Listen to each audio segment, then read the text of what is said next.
pinakamatso, pinakagwapo kadugo ug Amerikano, daghang babaeng naibog ug nakagusto, apan wala kanila ang akong tipo.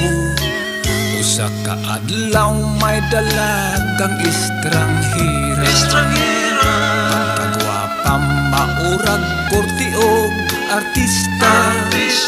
Wa ko dayon palabya kining higayuna, gidigahan ko siya ug wa niya pakyasa.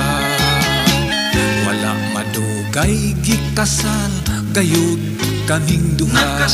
Nalipay ko kay nakajakpat ako kaniya, apan dako ang akong katingala. Usa ka adlaw pa lang nangala na siya, nasayran ko sa mga chismosa, mahitungod sa kalidad sa akong asawa. Second hand na di ay puno siya, kay sudlan na sa among panagkita. Second hand ang akong naminyuan, resulta kini sa akong kapilian.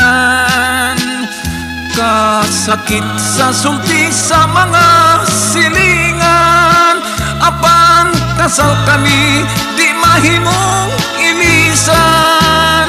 Bisan nasayran ko ang kamatuuran, wala ko tagda ang libak ni ining mga tabian. Sunod niyang panganak akong atangan, wa na'y kompetensya, ako nagyong tanan. Second hand ang akong naminyuan, resulta kini sa akong kapilian. Kasakit sa sultis mga silingan, apan kasal kami di mahimong ilisan. Nasayran ko ang kamatuuran, wala ko tagda ang libak ni ining mga tabian. Sunod niyang panganak akong atangan, wa na'y kompetensya, ako nagyong tanan. Romantika man sab bisan og second hand,